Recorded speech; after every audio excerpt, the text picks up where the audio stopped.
Alright guys, I'm trying something a little bit different here. I figured I would read the section of my story that I wrote for that day, for this specific day, and I write 500 words every day.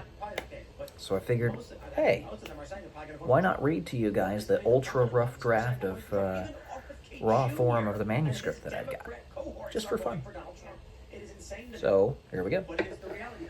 The scientist thought on the pause scene of the Tsar before him, muddied and scuffed by the fall from such a great height, frozen in place in the teletracer's projection.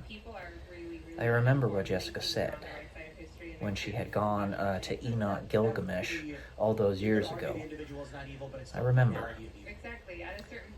His words came about pensively, impregnated with the multifarious complexities of all eras where that man, Enoch, had played a part, and, just like the scientist, usually did not know the part he was playing. At least, not while he was playing the part. Humanity had scarcely even considered or conceived of the written word then, yet Jessica still knew how the truth could be communicated. His wrinkled face grimaced in thought as he placed his right hand up to his chin in contemplation. The scientist then softly laughed as he plumbed the depths of the idea further. Unsurprisingly, he added, these depths he plumbed pushed him all the way back, thoughts of his eternal existence nearly synonymous with the entirety of the human story itself, as these ancient memories of times long past, times that were the same times in which he worked, and even in the relative future to the Tsar, revealed that each and every one of the humans he so desperately tried to save were ancient relics, like crumbling portraits upon a stone edifice. I'm so sorry, Enoch said to the scientist in a strong Mandarin accent. In the depths of the scientist's memories, only a mere 500 years past the scientist's original lifetime. That ancient tapestry, a Chinese soldier begging for forgiveness from a god he had just learned existed, handing his scimitar up to him with the meekness of a ferocity willfully sheathed. When the scientist took the scimitar, it was that simple displacement, only a handful of feet from Enoch's original position, within his original timeline, that was all the scientist needed to ultimately pull Thomas from the maw. Now, beyond a doubt, Nicholas needed that displacement. Though the scientist had no idea where it would go, he only knew that Nicholas needed to run. These memories, they are the low-tech, abstracted expression of how temporal existential aliasing actually works. What a shame. What a shame that no one will ever learn how this functions beyond this realm, the space between space. If only the Tsar and all of his associates could even remotely comprehend. It is through the modality by which we are simultaneously the initiators and those affected by the alias. Travel far and wide, she had said to Enoch Gilgamesh, and in these other lands you will be legend, but known by another name. It was in his travels that he escaped death, not by not physically expiring, but by being remembered for time in memoriam, and escaping potential future assailants fomented by the dark force we always seek to outpace.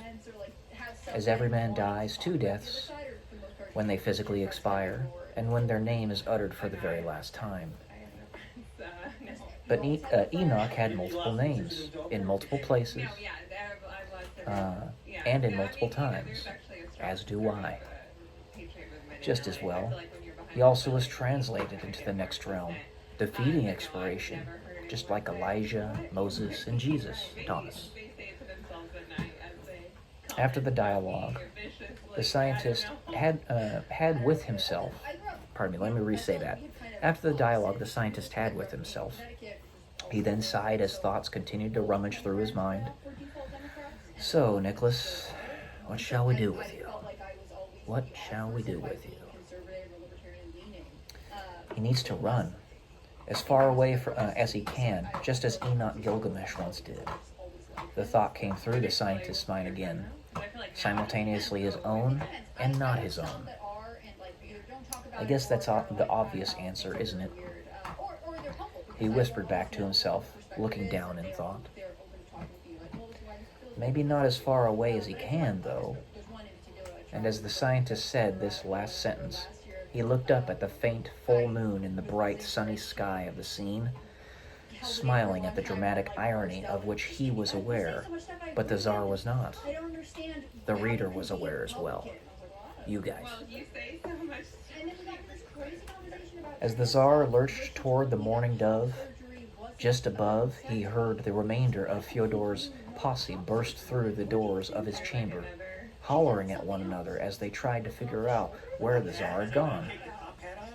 Nicholas knew it would be only seconds before they discovered him, where he was. He needed to run as fast as he could. He needed to get his family. They needed to escape. The most inconspicuous exit to my estate is just down past that bird, the path through those trees. Where's my wife? Where's Alexandra? He thought, as he crested the corner of the building near which the dove was perched. He looked to his left, and his gaze was met with a calamity of royal soldiers scurrying about in an attempt to get a handle on what had just happened, through the windows of a large kitchen preparation area. Though Nicholas knew that many of those very same soldiers, no doubt, would have loved to have seen Fyodor and his posse succeed in their coup and probable assassination attempt. Therefore, he did not lament their missing his presence.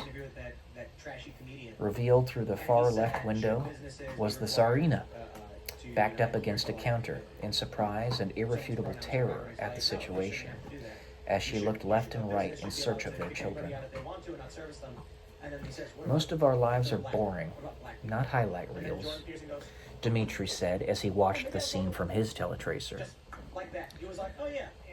But what we do here is always a highlight reel. We filter for the most important moments in each and every person's life in which we have an impact. Surely this would be exhausting for anyone else. And maybe that's part of the hell that I earned in my betrayal of my closest friend, Dmitri said with a smile. That's what I've written in my section today. So, like and subscribe. Let me know what you think.